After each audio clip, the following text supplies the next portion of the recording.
Tossa samalla kun Komu fiksaa pelejä seuraavaa settiä varten, niin on pakko purkaa sydäntä. Olin nimittäin äsken radalla tällä. Maailman nopeimman hiekkakuskin pyörä. Varmasti ehkä maailman nopein hiekkakrossipyörä. Ja voin kertoa, että oli muuten aika vaikeeta. Ja sitten tossa vehkeessä on voimaa aivan karmeesti. Mä luulen, että nyt seuraavaa settiä varten, niin mä käyn kysyä tuolta vähän viisaammilta neuvoja, että miten tossa pitäisi ajaa. Ja, kävipäs meillä tuuri. Tossa sisällä istuu Smetsin, moninkertainen mestari, elävä legenda. Minäpäs käyn kysymässä Joelilta, että mikä se on se systeemi, millä tuossa hiekalla pitäisi ajaa. Fine, thanks. Bit sweaty and I have a problem. I don't know how to drive in the deep sand. Can you give us few tips how to drive in this kind of really deep Dutch sand?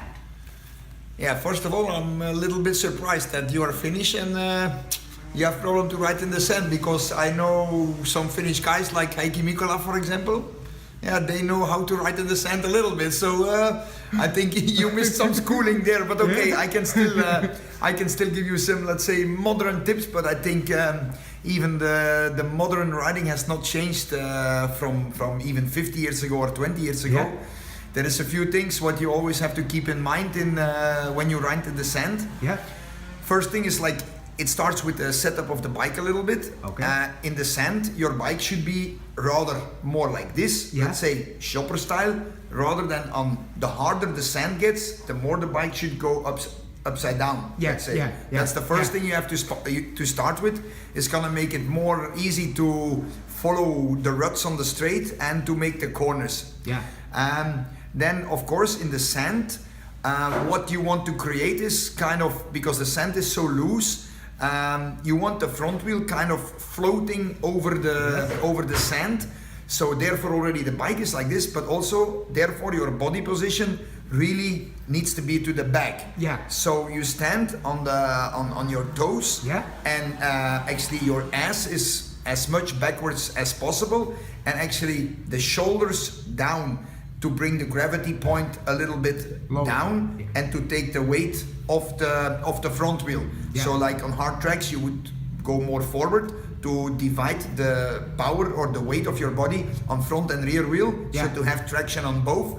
But in the sand it's so loose, so you're not gonna have much traction on the front anyway, so you wanna have that traction on the rear wheel and keep the front stable. So that's already a second important thing.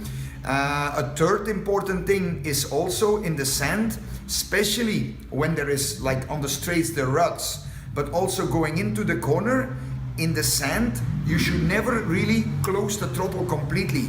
Okay. Because you should, because if you close the throttle completely, the bike immediately, especially with the 4 strokes, this changed a bit from the 2 strokes, but Yeah. the 4 strokes have so much engine brake Yeah. that when you close the throttle completely, it makes the bike dive upside down, and yeah, you lose the balance. Yeah. So you should ride it, let's say, like with a high idling. Yeah. Like you Yeah. put, like never close the gas completely.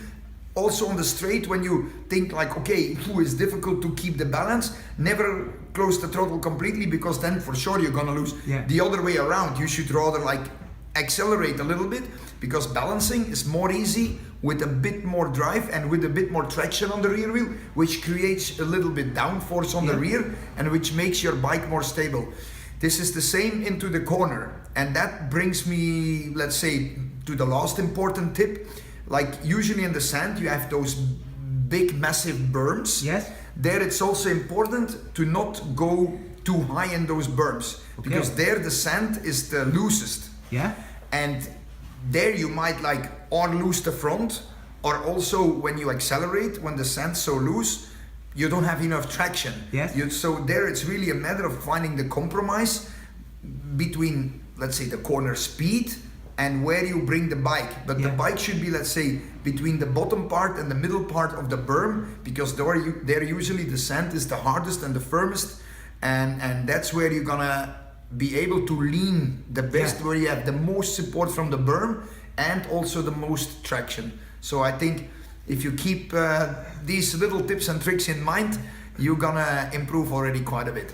Thank you, Joel. No problem. I will go to the next session and I'll try to do again. these Yes. things. Okay. Thank you. No worries.